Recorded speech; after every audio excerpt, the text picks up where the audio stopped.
Welcome to Spiritual Compass with me, Gary Guerrier. We have a special guest for you today, Dr. Leslie Pam. Let me know if you enjoy the podcast, leave a comment, and please hit that like, subscribe, and notification bell. It really helps out our page. All right, welcome, Dr. Leslie Pam. It's a pleasure having you. I've been waiting for this moment for you Thank to you. come and join in. Here. It's just fantastic. Yeah. You want to tell us a little about yourself before we get started? I'm 79 years old. I have a lot of stuff going on in my brain. And I come from the school of Dr. Heal Thyself and Practice What You Preach. I'm still working with patients, believe it or not. And the first thing I say to them is, where do you want to be in 5 years? And they don't know. That's the beginning of how I start with those people, Oh, that's even fantastic. the young people. Yeah. Wow. Yeah, and we get off to the right foot in an instant with them. I love that. What I'd like to talk today about is the battle of consciousness, right? Feelings are all important. They all have a seat in the car. They're just not allowed to drive. Otherwise, you're going to crash the car. So what I'd like to know is, how do you manage your feelings? Well, first let me just say this, that we're born in feelings. That's all we have. And without the ability to speak, think, move around, we get everything we need. Right. Then we start learning when our brain starts to develop and then thinking takes over. That's the place where the feelings start to lose out, because most of us have been raised where the parents say no. They say that you hear no 6,000 times by the time you're 5 years old. Oh. Yeah, you don't get a yes for many of the things you're doing. Yeah. Because you're being told how to be, what to do, how to please your parents, and all that. And so, when you start crying and you start getting a little older, it's like, hey, stop crying. What did I tell you? How do you, solve this problem? We've got to let's think about it. And the problem really is that the feelings get lost. And the other thing that happens is that most parents don't even know this. And I have counseled thousands of people in lectures and so on about what the responsibility of a parent is. Right. Teach your child how to put language to their feelings. That's so and if important. you don't teach them that, the child grows up you say, well, how are you feeling? Fine. How was school? Fine. What happened to you? Nothing. That's what happens. It's when because all they've these, been trained Yes. with the no. Yes, exactly. And they start to feel bad about their feelings. Right. So the feeling isn't the correct answer, but what you're thinking is. But you're not even asked what you think. You watch your parents fight. You watch all this stuff go on. Your parents never say to you, what do you think about what you just saw?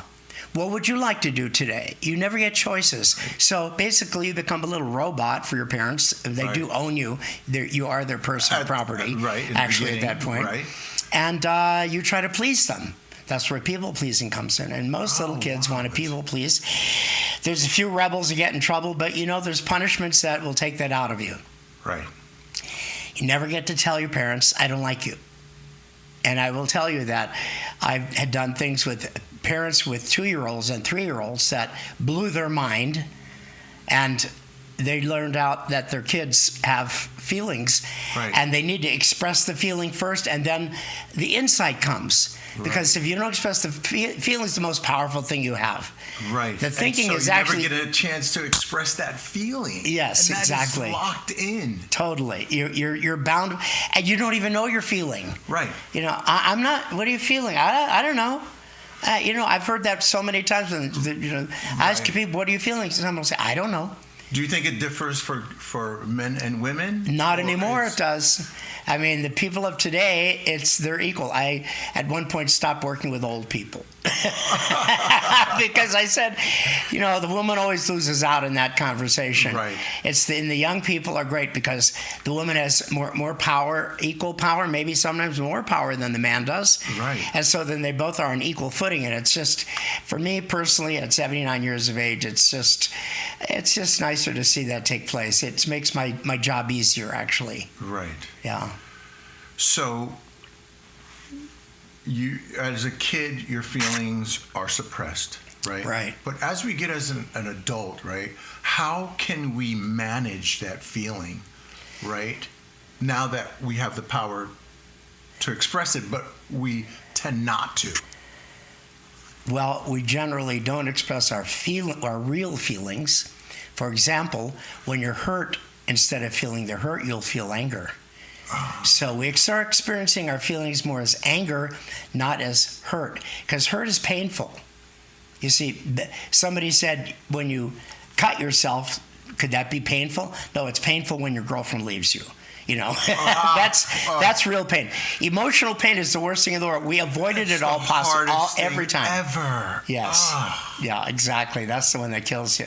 You know, so there's a layer here. There's if you take a depressed person and you take them out for a walk or a run, the depression goes away, because depression is on top of anger.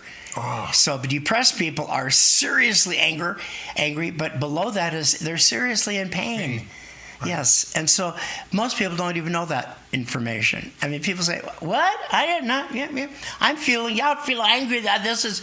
Well, no, you're not. You're not really angry. In depth, you're really hurt. You're really hurt. Yeah, so it's being vulnerable. The worst thing in the world, little boy, being vulnerable, start crying when you're little. Forget it. Forget it. School is horrible. Yeah.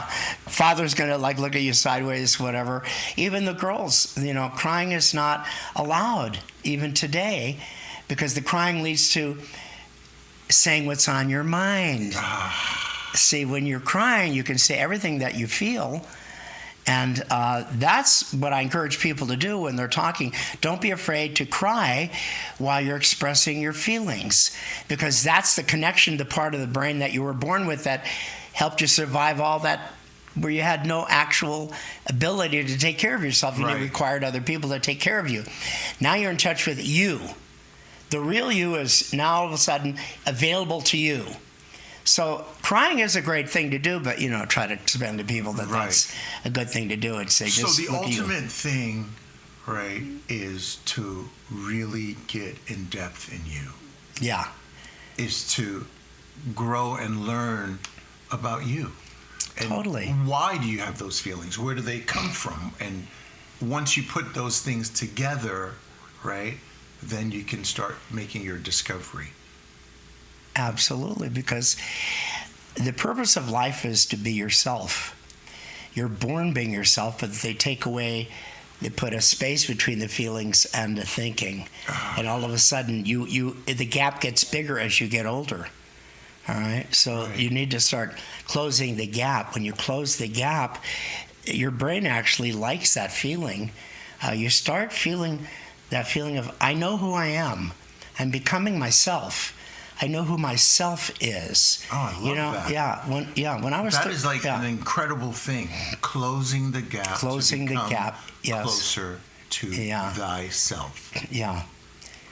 You know, Dr. Pam, I mean, this has been absolutely fantastic. Your insight is amazing and marvelous. I can't begin to thank you so much for coming and joining my podcast. It's been absolutely brilliant. I really, really appreciate you. Yeah, and thank you very much. It was an absolute pleasure and great to be here. Thank you. Anytime.